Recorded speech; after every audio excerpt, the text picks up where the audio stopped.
Hello and welcome to the Techpedition Podcast for November 20th, 2017, Thanksgiving week, Black Friday week. Oh, yeah. We'll be thankful for what we have, and then we'll go kill people to get Tickle Me Elmos or whatever the hot toy is. I guess the hot toy is what, the Switch or the SNES Classic? I don't even know. I don't know. I'm sorry. I would probably say the Switch, but I mean, I don't know what the hot regular toy is, non-video gamey. Oh yeah, there is one thing that we didn't talk about that we didn't discuss previously that I kind of want to talk about, just kind of off the top. What you got? So you know the SNES, NES Classic, they're very, very in demand and they're very rare, right? Yeah. So what I've been noticing is a couple of my Facebook friends, they posted, oh yeah, I got this as an early Christmas gift or whatever, and gonna get some classic gaming in. People that may or may not be technically inclined. And I took a look at some of these consoles that they were posting in their bootlegs. One of my friends, she posted one. I was like, that's a bootleg, and she deleted my post off her Facebook thread. But apparently, since Nintendo won't fill the market for these, a lot of knockoff companies have been making counterfeit NES, SNES Classic machines. Oh, okay. And I just thought it was interesting. Well, I'll follow that statement up by asking you, what is the real harm in this case of having a knockoff machine? Well, normally I wouldn't really care, but for a lot of them, I guess they don't want to get sued, so they don't even have like the official games on them. They'll have like palette swapped Super Mario or like, or like the Japanese version of some of the games. I mean, it's just like all this, it's kind of a toss up as to whether or not you'll actually get the official games. See, and I feel like if you're going to spend $50 for a fake console, just buy a Raspberry Pi Zero for $5 and throw you some emulators on it. I mean, it's just a waste of money, in my opinion. Yeah, well, I mean, that's what I thought it would be, just a highly customized emulator that's in this small form factor. That's kind of what I thought it would be. I really didn't anticipate the knockoff games, but I guess they're doing that. I mean, and then you got like Hyperkin and all these other companies that are pretty much making not knockoff Nintendos, but they're like using the basis of reverse engineering to make these consoles. So it's kind of, I don't know. I see this as just like another one of those. Yeah, I just feel like it's kind of sad for Nintendo because they're just leaving so much money on the table. I feel like they would sell as many of these as they can make, but I don't think it's really a big focus for them. They're probably more concerned with Switch right now, but it just kind of sucks. Yeah, and we didn't put this in the doc either, but have you seen the latest NPD numbers? I have not. Yeah, how's the Switch selling? Yeah, let's see if we can pull them up. But I think I heard on another podcast, I think the Switch and the NES Classic are both, this NES Classic are both like in the top 5, maybe the top 2, if I remember correctly. Oh, wow. That's interesting. Yes, I clicked the Forbes article, but it redirected me to something else. Okay, here we go. October 2017 NPD. Switch, number 1 gaming hardware. SNES Classic, number 2. That's ridiculous. That's really ridiculous, man. Yeah, that's crazy. And they can't make enough of either one of these. And they're still, they really can't. Too. I mean, I'll go to Walmart and they'll have Switches, and then I go the next day or make my round around Walmart and they're gone. Like they don't last long. Yeah, man, I think they finally realized the dream, man, of putting their big boy console in the small form factor, and seems to be working. Yeah, apparently they sold around 667,000 units of hardware this month, which is ridiculous. Wow. So do we want to go ahead and talk about the Switch outselling the Wii U in year 1? Oh, yeah. Yeah, that's awesome. Holy crap. It's on pace to sell 14 million units this fiscal year. That is insane. Wow. Yeah, it's pretty ridiculous. Yeah, I don't know how many the Wii U sold, but yeah, it's probably not that many. I'm not hating. It's good to see. Oh, okay, I take it back. So it says the Wii U sold 13.56 million units since 2012. Yeah, wow. And it's been out 5 years and outselling the first year. Wow, that is Wow. That is ridiculous, dude. And it's funny, like I bag on Nintendo a lot, but I mean, this has been happening since like the N64, where like I feel like Nintendo, they'll have a console that sells like crazy, and then they'll enjoy the smell of their own farts and stop trying to innovate, and then the next console just goes kaput. I mean, you have N64, GameCube, then the Wii, then the Wii U, now the Switch. It's just, it feels like it's a what do you call it? I don't know. It's like a dink and dunk. I don't know. I mean, it's funny because, you know, and I give Nintendo credit when people in general first saw the Wii, most people like, what the crap? You know, Nintendo making another one of their crazy and wild controllers again. And it actually worked. And, you know, like you just said, they took it a little bit too far and tried to make a freaking iPad the controller that you couldn't take anywhere, and it didn't work. So, you know, I feel like they kind of took a lot of the spirit of the Wii U with the Switch, but they just made it like way more practical. Yeah, more better. Yeah, and actually portable. Like that was the thing for me. It was like I got this big controller screen and I can't really do anything with it outside of the house, or, you know, I can't really take it anywhere, or I don't even think you could hook two of the screen controllers up to the same Wii U. Yeah, that was kind of the obvious question that everybody asked when they first debuted that controller. It's like, no. I want to take it outside. Yeah, take it out on a stroll. Yeah.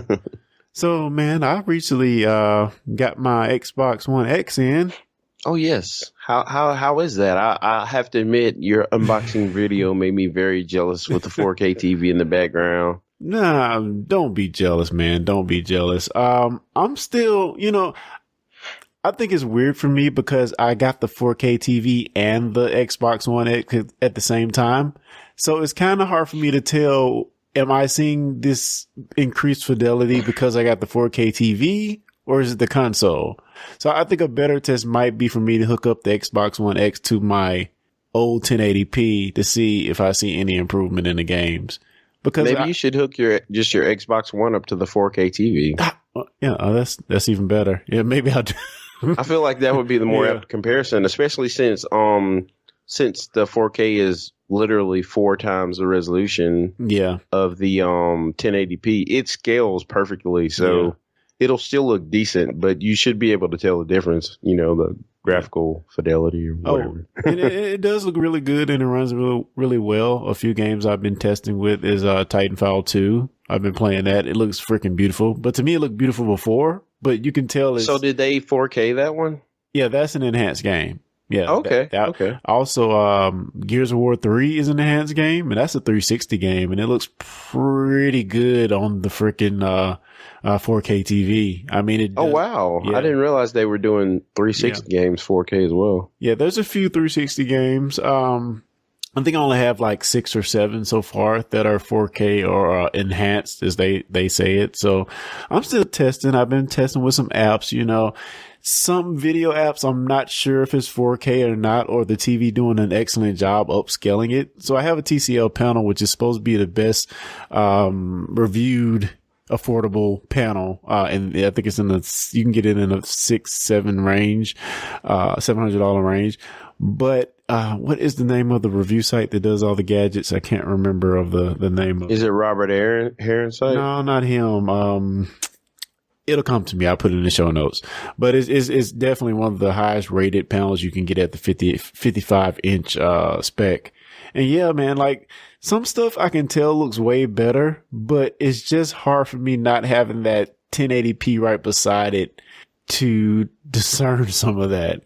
And it might be because I'm old. I don't know. And I'm sitting like, you know, a good distance away from the television. So that might be another reason I can't tell a lot of stuff, but I can tell the HDR stuff as well looks really good. Like if I have like the lights off in the living room and I have something playing that's mostly black on the screen, you won't see like any light emitted from any of the blacks. It's just dark. Oh, so you got HDR as well? Yeah, it has HDR as well. So nice. I'm jelly. I don't think my TV's HDR. Yeah, so that stuff is really cool. And like even like when you see the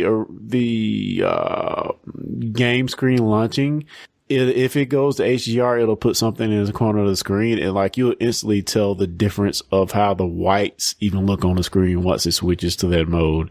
So, I mean, this is not a review or anything, but I'm still kind of trying to gauge what it is that I'm looking at in the 4K world. It's just also new to me. But I am enjoying it. It does look great. And, you know, I did watch the last episode of Star Trek Discovery before the fall break on that TV, and it looks phenomenal. Do they do 4K Star Trek? I don't know. There's nothing on the app that tell me they're broadcasting in 4K. Like the only stuff I know for sure is 4K is like Amazon has 4K Ultra select library that you can view. For the CBS All Access, I just don't know. I don't even know if it's 1080p. It just doesn't tell you anywhere. So maybe I should like go online and research that a little bit. Netflix, you have to pay a higher tier for the 4K. That sucks. Though the stuff I've watched still looks really, really good. That's 1080p. So it may be the power of the TV that's making that stuff look so good.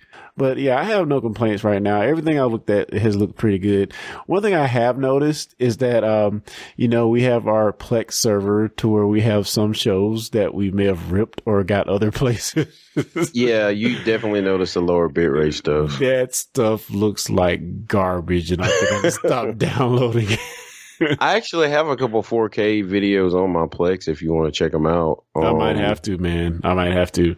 And you know what? And we mentioned, you know, how making music so easy to get kind of thwarts the pirating. But I think in this case, I think the higher fidelity televisions, we kind of saw a little bit with 1080p. It made it a little bit harder to get high quality stuff as far as pirating, you know, on your TV. But one thing I've noticed is that, like, when I do acquire videos from wherever, one thing I've noticed is that I usually have to get the higher file sizes now, where I can't just get a movie that's like a gig. I have to get the one that's 10 gig. Oh, heck to the no. Or 16 gig, which is not that big a deal for me because I'm on fiber, but you definitely tell a difference. I feel like bit rate is much, much more important than resolution when it comes to like nice televisions, because you notice that bit rate right off the jump. If it's not if it's not good enough, you instantly notice it. But again, I think that's just another way to thwart the pirating of content. Very true. Very higher true. quality, bigger file size is a little more harder to get. But like you just mentioned, as speeds become faster and a gig internet is pretty much everywhere, it'll probably go back to the way it was. Yeah. So, like, give you an example. So I ripped Looper, the movie with Bruce Willis and Joseph Gordon-Levitt, and I ripped it at a low bit rate. It's like 5 gigs, and it doesn't look very good. But I ripped Ender's Game, the Ultra HD Blu-ray of that, and it's 23. I ripped it at a higher bit rate. It's 23 gigs, and it looks phenomenal. What kind of hard drives do you have, man? I actually have my Plex server is on a 3 terabyte hard drive. And it's probably about half full. I mean, once you get over 2 terabytes, I mean, it's like, it's nothing. Okay. So I have 1.18 terabytes free on my 3. Jeez. And I keep all my programs on a terabyte hard drive. My OS is on an SSD and NVMe. And then I have another SSD, like, what is it? The, Evo 850. Mm-hmm. Just a regular SSD that I have all my games on. It's a 500 gig. And then I just put like the programs and the slower stuff on the big storage. And it's funny because I actually want to get me some bigger hard drives for Black Friday. Actually, Best Buy is going to have a 8 terabyte, my Easy Store or My Store, whatever they call it, external hard drive for $129. Wow, and that's insane. That's normally like $300. So I definitely want to try to snipe one of those, because you can shuck it out of the external, and I think it's like a Western Digital Red, which is like one of their better drives. So yeah, pro tip there. Yeah. one thing I did want to ask you about the Xbox One X before we get off of it is, have you noticed any difference in the load times? Do games load faster? Yeah, generally pretty faster, I think. But one thing I do notice, and I think Microsoft really has to fix this, they've gone through several iterations to try to make their UI better, but they never make it better. They just make it different. I'm really not a fan of the new dashboard. I like the previous revision much, much more because it's like I got to figure out where everything is again. It's like, yeah. I'm almost like, just bring back Blades, man, because they keep. Yeah. One of our friends, I think it's Jesse Backstrom. He was joking, but he was like, Microsoft, if you want me to buy Xbox One X, bring back the Blades. Yeah, I mean, it's cool what they're doing. You know, every few years you get a fresh coat of paint on your console, but to me, they still haven't found that secret sauce, man, which makes it just kind of a pain to, like you just said, relearn everything each time. When they don't really innovate it, they just change it, you know? I don't know. They're trying. I know exactly what you mean, though. It can be aggravating. So what do we have next? Since we're on tech, you want to just talk? Did you download the new Firefox? Yes, I did download it on my work PC and tried it out. It is fast. It is like, I mean, Chrome, to me, it's kind of a wash between Chrome. Well, I say a wash, but it definitely uses less memory.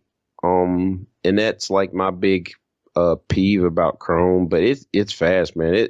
As far as comparing it to the previous version of Firefox, it's like going from a Xbox to a Xbox 360 or something.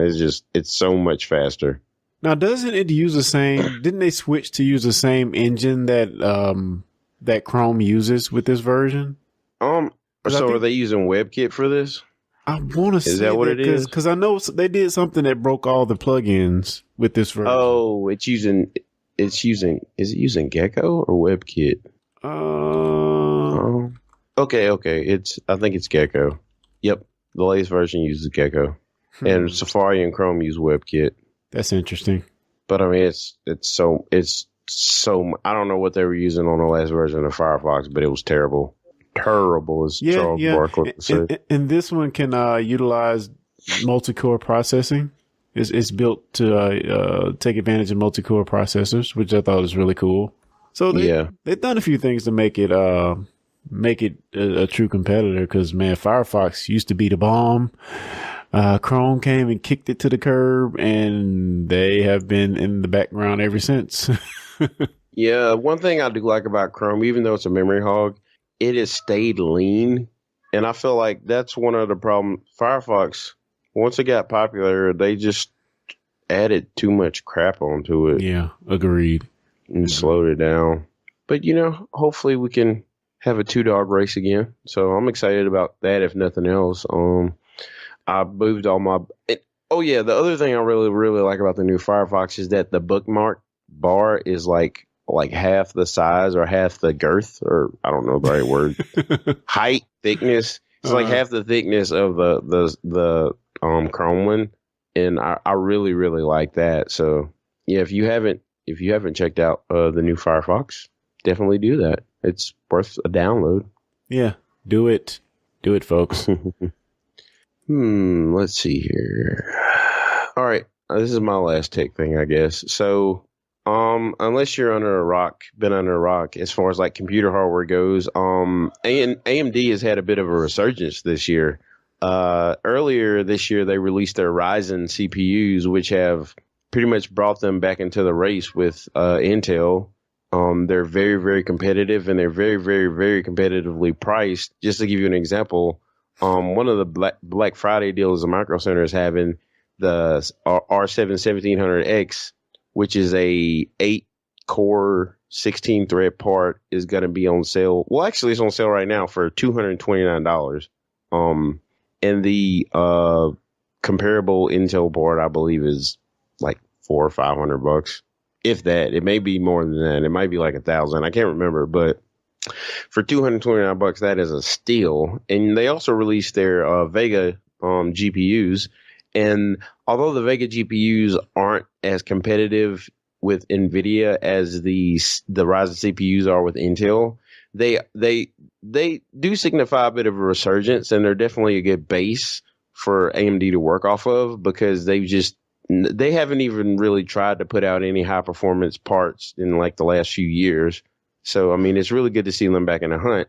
However, I'm sorry, I feel like I'm talking a lot. The leader of the Radeon Technology Group, Raja Koduri, he's been very like visible in, as far as like their marketing. He would go on PC Per, give away Radeon cards and talk about, the whole hype building up to Vega. He was very visible.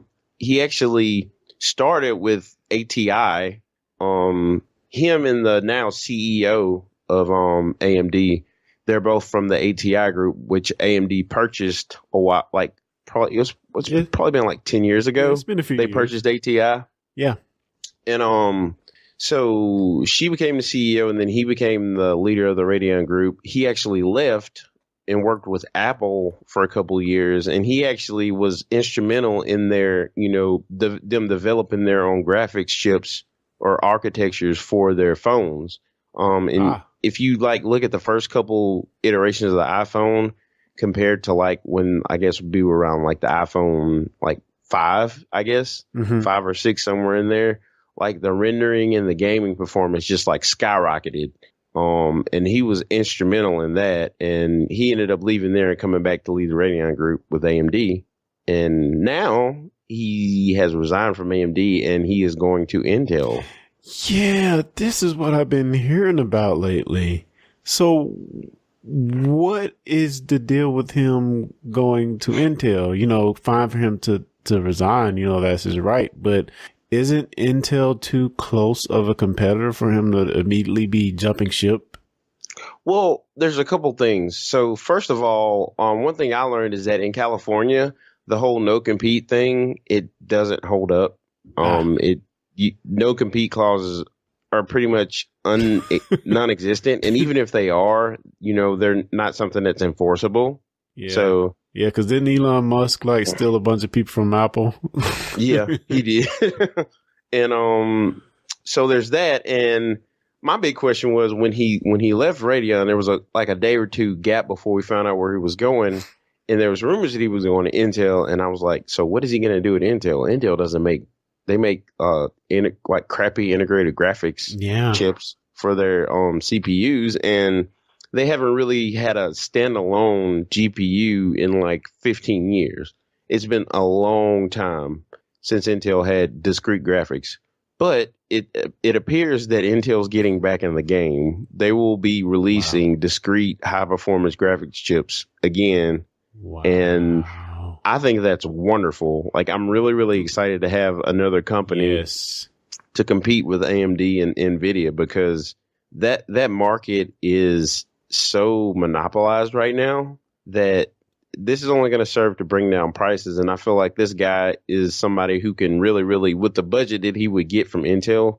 Like, one of the problems with Radeon Technology Group was AMD was struggling.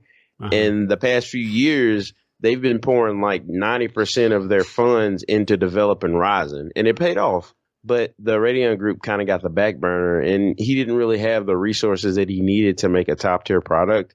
And I mean, when you think about that they were kind of like the redheaded stepchild at AMD, and they still released a pretty capable GPU this past year. I think it's pretty amazing. And now that he's going to have this Scrooge McDuck money bin to like develop a graphics card, it makes my mouth water. I'm really, really excited to see what he's going to come up with.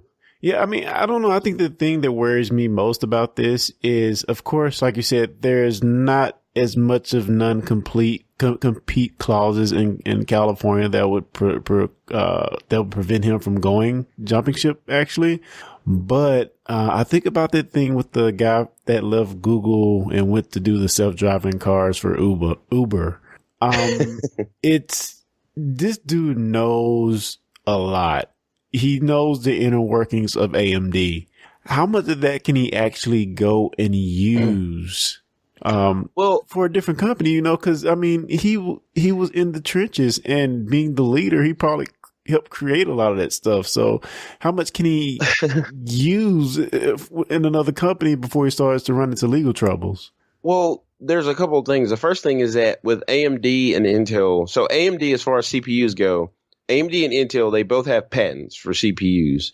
And AMD actually invented the 64-bit like CPU architecture. So all of Intel's 64-bit CPUs, because if you remember, that was when AMD was most competitive with Intel, was the early aughts, like 2001 or 2002. They released the AMD 64 chip, and it just stomped on everything Intel had. And there was a couple of years before Intel could actually catch up, but they had to actually license that technology from AMD or license their patents and build their own architecture from it. So like now they have like a cross licensing agreement or a cross patent agreement where they can use each other's patents and they don't really have to pay anything because I'll let you use my patents, you let me use yours, we just call it even. And I believe AMD has that same kind of agreement with NVIDIA. But the thing is, I mean, I feel like as long as he's not bringing like trade secrets, he'll still be able to work off of those publicly known patents. Yeah. And AMD's already said we're going to enforce our intellectual property to the full extent of the law. They released a statement like when he announced that he was going to Intel. So I feel like, they have the lawyers for him to be able to, dance around that.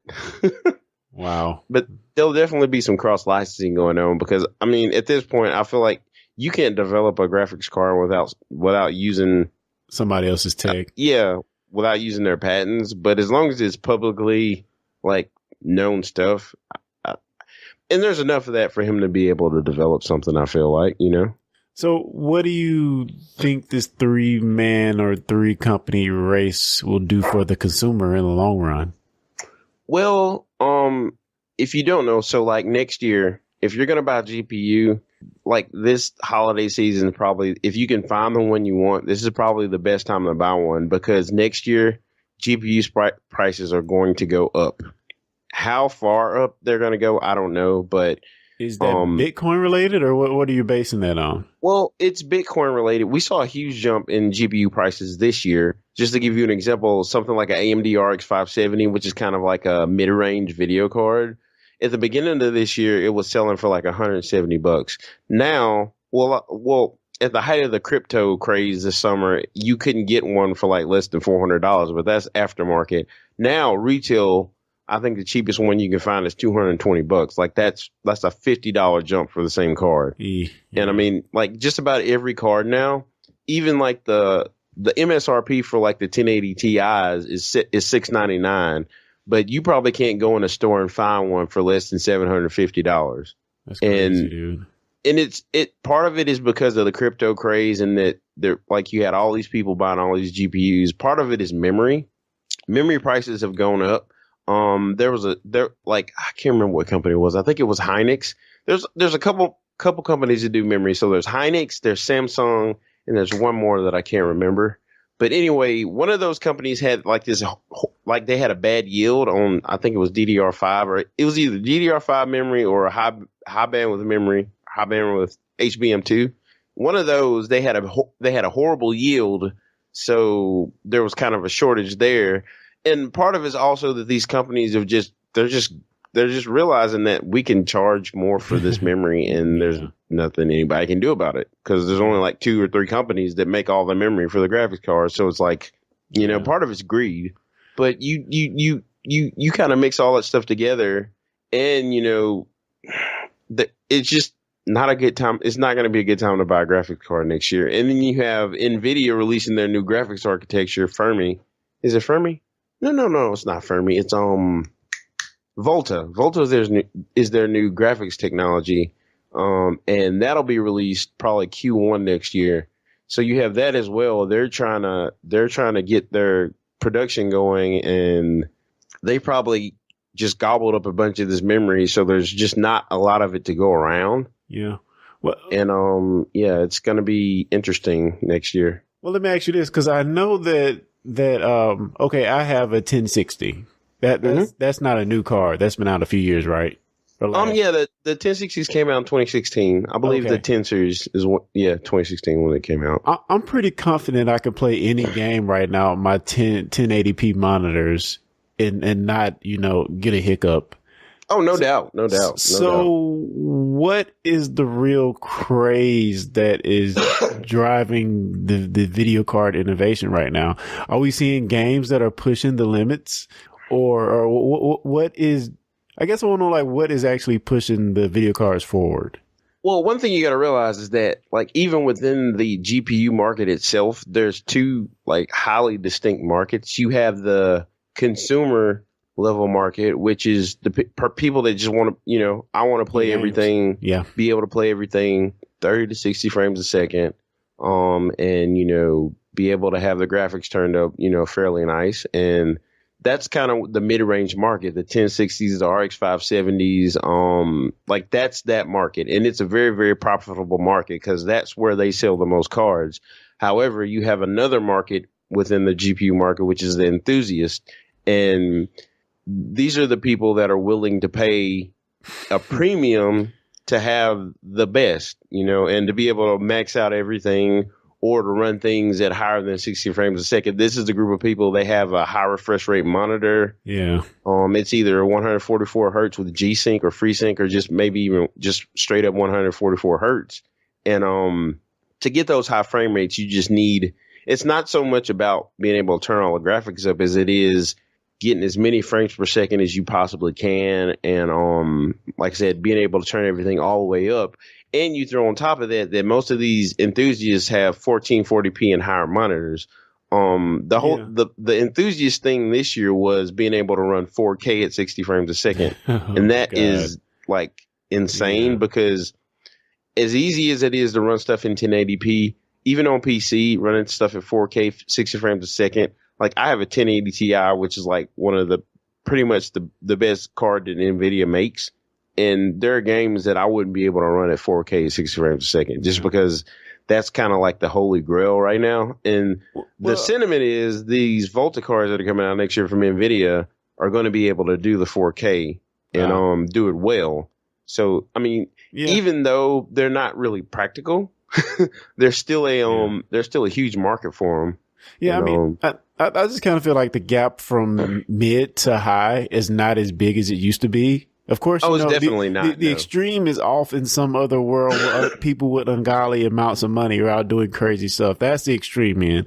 But to me, just the high to mid is almost, I'm not going to say blurred, but it's very, very close. NVIDIA, it's funny you mentioned that because NVIDIA with their last generation of cards, the 10 series, which you have, that GTX 1060 that you have is powerful. Let me make sure I'm getting this right. So the 1060 is as powerful as a 980 was. Wow. Which was the next to highest card. Actually, I'm gonna make sure I'm getting this right. But yeah, there was a huge architectural jump. So we saw a end over end, a 30% increase in performance over the 900 series cards that NVIDIA released previously before the 10 series in 2016. They made a huge architectural jump. It wasn't a normal jump by any means. So that is pretty much in part what brought the consumer level gaming closer to what would be considered enthusiast in the previous generation. And I mean, there's a couple of reasons for that, but one of the main reasons is 1080p was a gold standard for so long. Yeah. I guess they were finally able to, optimize it, I guess. Yeah.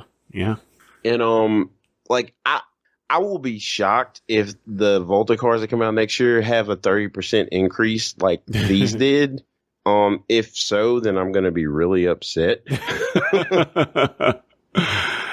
Yeah, it sounds like it's not likely, but who knows? And what price? I guess that's another important factor that we're not really talking about. Well, it's funny because the GTX 1080 when it came out was $800, and so in 2016 when the GTX 1080 came out, it was $800. So we knew this year, or I want to make sure I'm getting this right. So no, I think the 10 series cards came out in 2016, early 2016. So, and when the 1080 Ti came out, they dropped the price of the 1080 to $500, which was considered insane at the time. And normally a TI card is like $1,000, and that came in at like 7 or 8 at the time. So they not only increased the performance by a lot, they also, lowered their prices, I guess, in anticipation of AMD re-entering the enthusiast market. So that kind of threw the paradigm for a loop.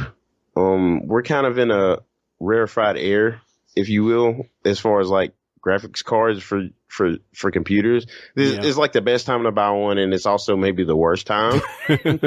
Isn't that always true of all electronics, though? Really? Yeah. It's like at some point you can wait and wait and wait, but at some point, you just got to. You're gonna have to throw cash down, and it will be obsolete within a year.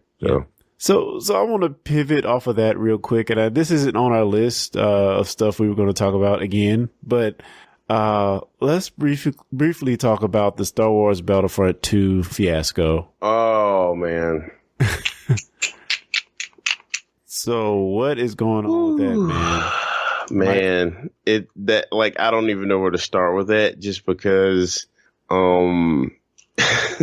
so it's so funny because like critically, like from what I've read, this is a great game.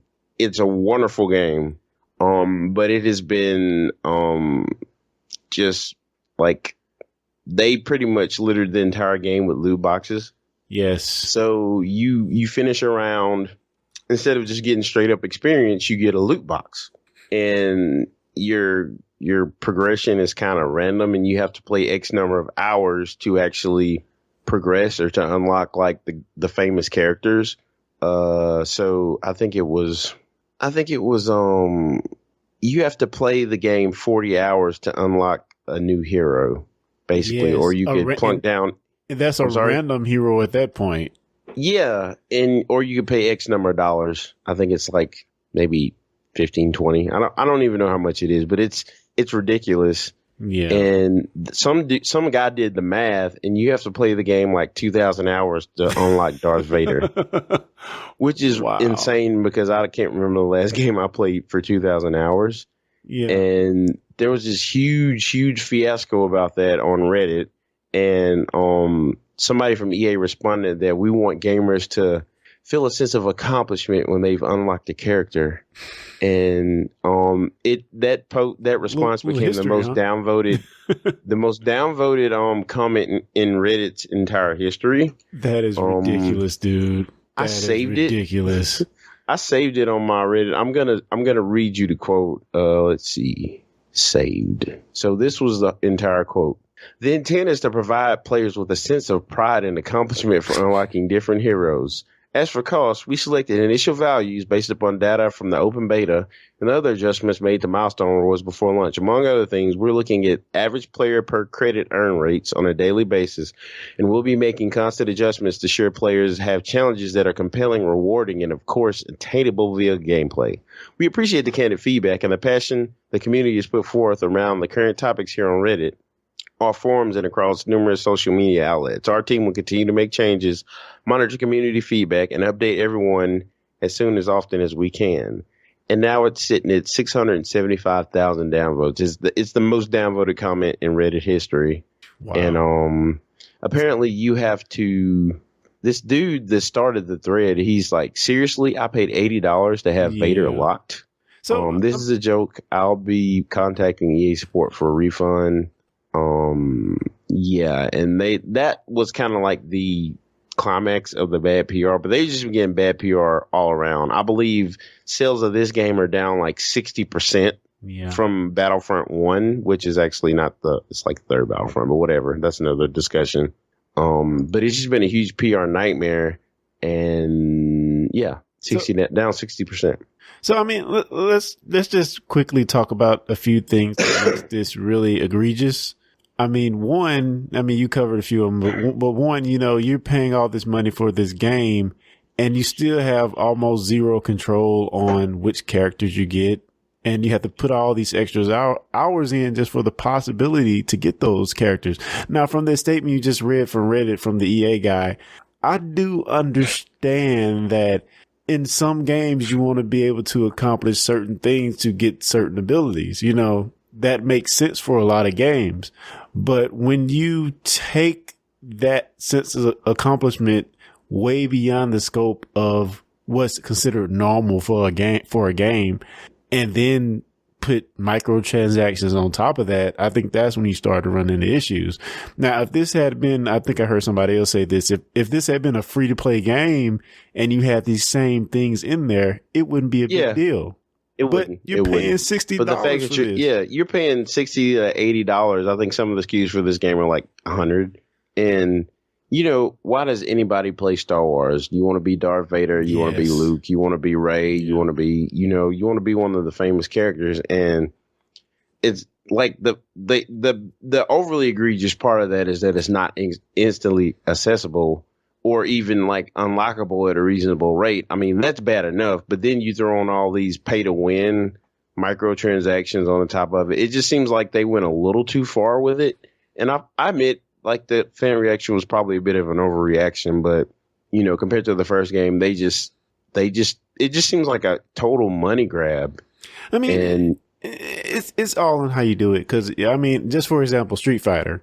Street Fighter's bad too. Well, but I'm talking about in the case of the normal characters that are in the game. You just beat the game and it unlocks those characters. Now you have to pay for characters that they release on down the line.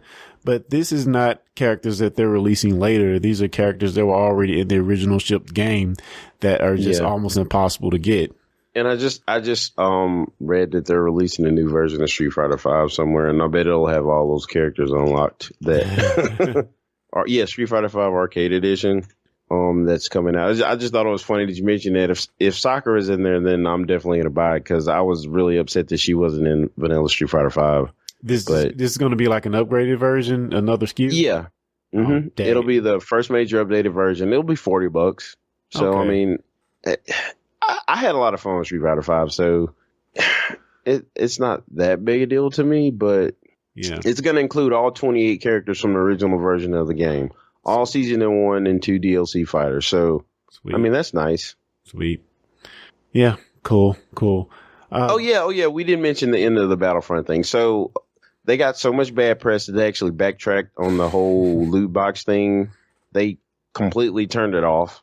And I'm even with that, like I would not buy the game because once everybody buys a game a couple months from now, they're just going to turn it back on. Yeah. So, admittedly, I do want to play it. That DICE engine is like one of the best looking game engines around. Oh, it's beautiful. Yeah. So I wouldn't mind playing it, but I guess I got Battlefront 1 that I haven't played through. Maybe I should play that first. Yeah, I need to play Battlefront 1 as well. It's just a like part of it's just fanboy overreaction. Part of it is I feel valid as well. Yeah, I think so. Don't be messing up the new movie, man. Y'all just oh yeah, that's Disney stepped in and was like, y'all need to fix this, because I think they were worried it was going to hurt the movie. Yeah, everybody's bought their tickets already. Don't worry about it. I know that is true. So, do you want to talk about this Sprint free Hulu thing?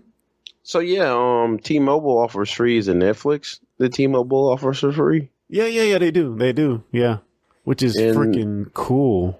Yeah, Sprint also, like, you can get a 6-month trial of Tidal, which I don't have. But this Friday, November 17th, you'll be able, if you have Sprint Unlimited, you will be able to get a Hulu subscription for free, which I think is awesome because there's a lot of cool stuff on Hulu now. Yeah. I remember when we talked about it a couple of years ago. I wasn't really into Hulu, but there's a lot of anime on Hulu now, so I'll definitely be utilizing that. Yeah, they have a lot of originals as well, so yeah. Be sure to check out all that stuff out. Marvel, Runaways, Property Brothers. Oh, the Future Runaways that comes out. Is it Friday? What? Runaways. Yeah. And Future Man is another kind of hero series they got coming out. Never heard of that one, but I know the Runaways is supposed to be good. I've just been seeing a bunch of commercials for the Future Man thing, so. But yeah, I'm kind of excited about Runaways as well. But, it's one of those things where it's not something that will be like, oh my God, I'm going to get Sprint for this. But if you already have Sprint, it's something that, will probably encourage you to stay, maybe. Yeah. I don't know. The perks, man, I think every service is starting to bundle in and where they can to keep subscribers, since everybody's pretty much unlimited now. It's you got to do what you can to keep the subscriber base. I think Verizon's probably the only one that doesn't really offer anything like that because they feel like they're the number one. And even though that number one's only 1% better than everybody else, but that 1% includes my parents' house. Yeah, Verizon has the really best coverage. Yeah, they're everywhere. Yeah, Sprint works just about everywhere, but it does not work in my parents' house, so that's a bummer. Oh, yeah. Cool. All righty. Do we have anything else? Do you want to talk about PUBG? No. Let's talk about the Fox deal. Yeah. So Fox was in talks with the guys over at Disney, right? Yeah. There were acquisition talks between Fox and Disney, and that would be freaking huge, man. That would be huge. Oh wow! I think Fox is looking to be bought. They're not looking to be bought. They're looking to sell off. Fox Megacorp is looking to sell off 20th Century Fox, which is their film division, because they want to focus on other markets, or not markets. They want to focus on other parts of the business. And, movies are kind of down now, unless you're Star Wars or Marvel. People aren't going to the movies as much. And so they've been talking, and this would just be like a match made in heaven because Fox has distribution rights and, IP rights to some properties from companies that Disney's acquired, like the Marvel. Yeah. All the mutant characters. That's all. Yeah, Fox. X-Men, Deadpool. Yeah. Was there one more? I think there's like a new mutant movie that's coming out, but I don't know. I think that's probably it. Yeah, and they also 20th Century Fox also owns the distro rights to the first Star Wars, and they own those in perpetuity. So only way Disney will be able to get those back is if they buy 20th Century Fox. They also have the distribution rights to Return of the Jedi and Empire Strikes Back, but I think it's like in 2 years those will revert back to Disney. Dude. But the first movie it won't revert. Well, I'm gonna tell you how big this is. I mean, it's freaking huge. One, because Disney's recent shareholder call, they talked about how, and we already known this for a while, but they talked about how they're getting ready to bolster their freaking Disney All Access or whatever they're going to call it service. They're bringing all their movies back in-house off other streaming services. They're going to have original shows, original Star Wars content. And they have talked about making Star Wars movies out the yin yang in the future. So they are really, really getting ready to bolster their service. On top of that, all the Marvel properties they have coming back in house. I don't know if they'll still have these partnerships with like Hulu and Freeform and Netflix to do offshoot shows. I'm not sure about that. But as far as the movieverse go, they're pulling all those completely back into their Disney service. And it would just bolster that service so much more if they were able to pull in Fox into that, and maybe even bring, X-Men back into the fold, the family of what Marvel has done so far, the MCU. Yeah. And it's funny because one thing I forgot about was Fantastic Four. That's also one that Fox owns. And it's like nobody's been able to make a decent Fantastic Four movie, so it'd be nice Jessica Alba.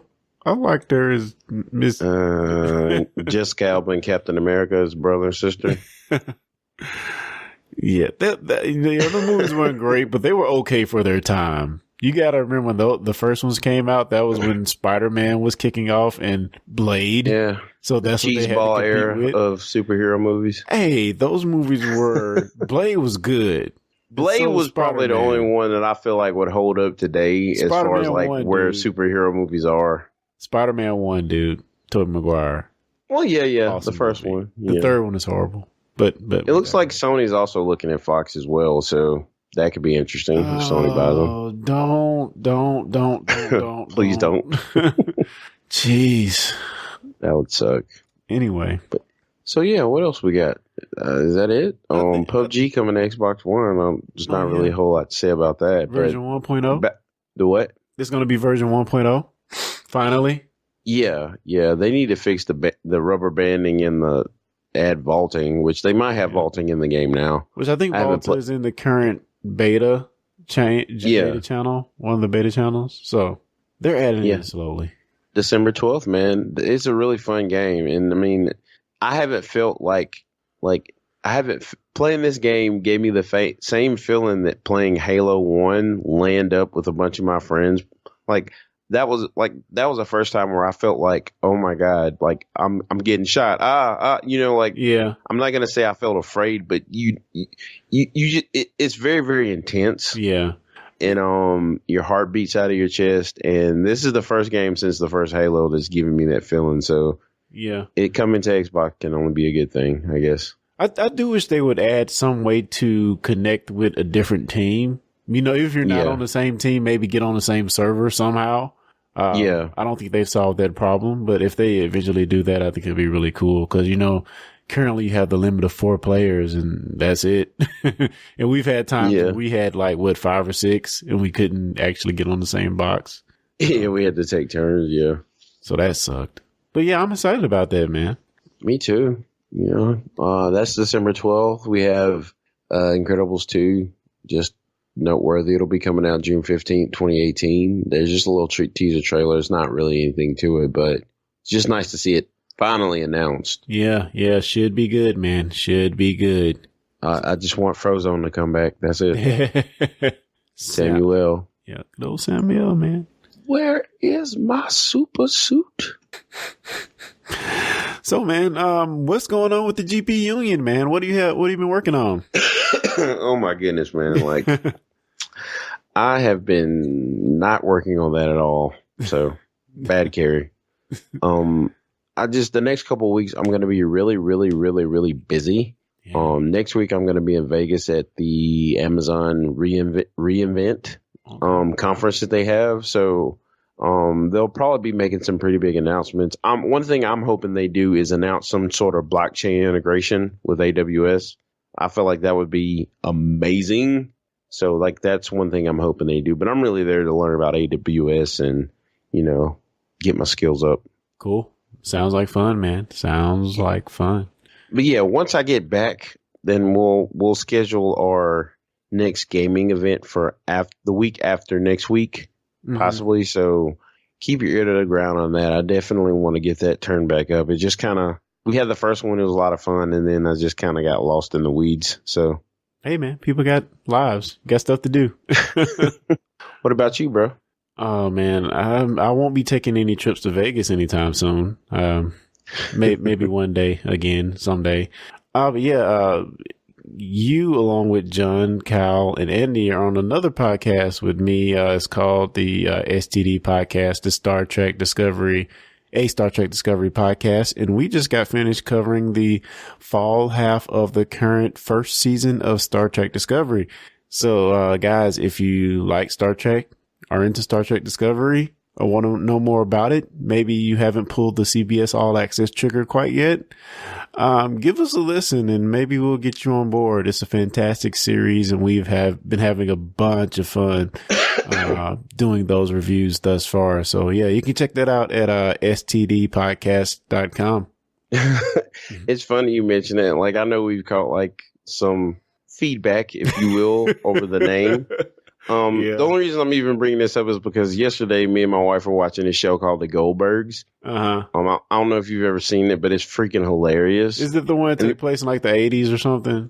Yeah. So anyway, this girl and her, the daughter and her friend, they're walking through the mall, right?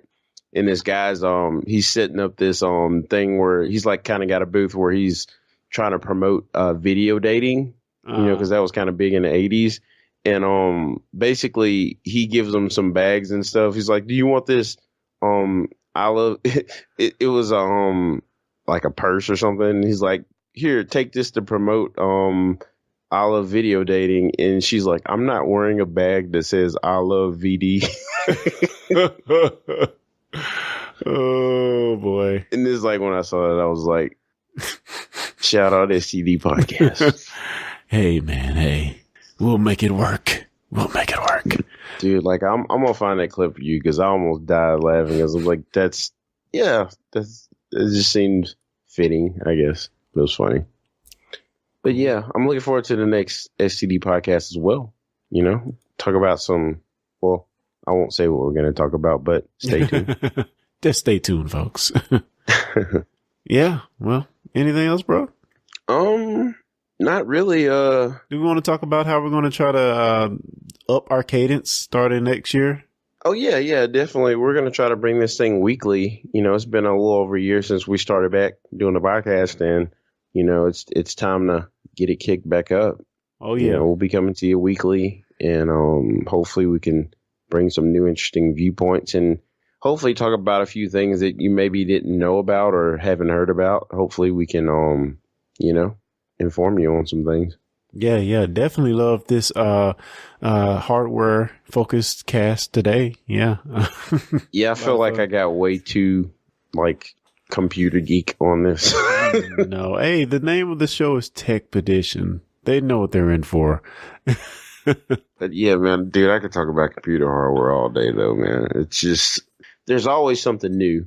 And it's just new and exciting is always around the corner, you know, whereas with console gaming and hardware, it's usually every 3 or 4 years you can have a talk about it, but you can literally talk about new video cards every year or new CPUs every year, and it's always exciting to me. Yeah, computer hardware is a fun area to be in, man. Like especially since like mobile devices pretty much fall in that same area these days. It's just the endless stream of news. Yeah. Cool. Well, yeah, I guess we'll see you guys next week, and you know, stay tuned for the Grits Network and check out some of our other sibling podcasts. Yeah. All right, guys. Have a good one. Very, very quick. Expedition. Very, very quick. Expedition. Very, very quick. Expedition. Very, very quick. Expedition. I can't beat that. I just smells burnt and dusty. Hey guys, don't miss an episode of the Techpedition Podcast. For more information, go to techpedition.com/subscribe. TECHPEDITION.com.